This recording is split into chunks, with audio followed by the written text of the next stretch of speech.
अंजनी ना जाया हनुमान के समरू बजरंगी।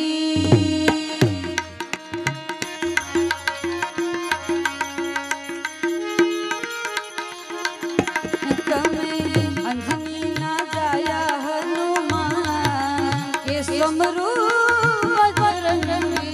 बोलो अंजनी ना जाया हनुमान के समरू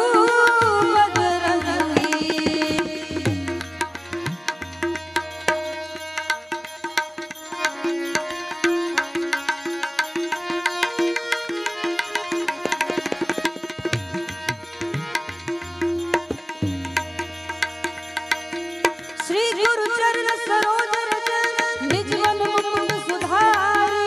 वरनउ रघुवर विमल जसु जो दायक फलचारि। बुद्धिहीन तनु जानिके सुमिरो पवन कुमार। बल बुद्धि विद्या देहु मोहि हरहु क्लेश विकार। अंजनी ना जाया हनुमान के समरू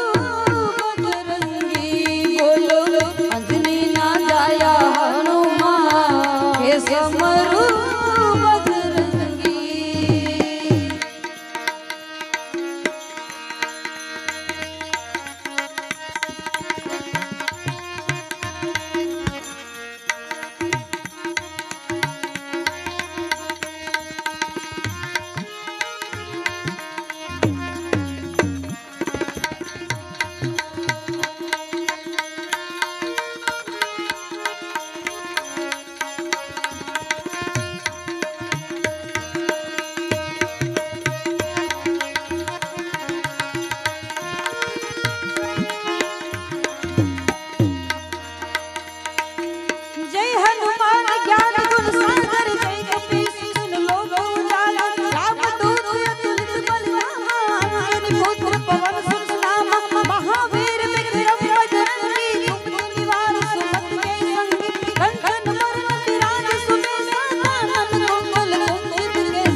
हाथ वज्र और ध्वजा विराजे कांधे पूज जनेऊ साज।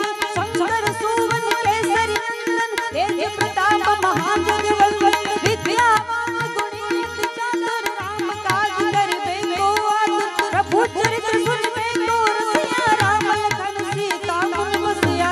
अंजनी ना जाया हनुमान ये समरू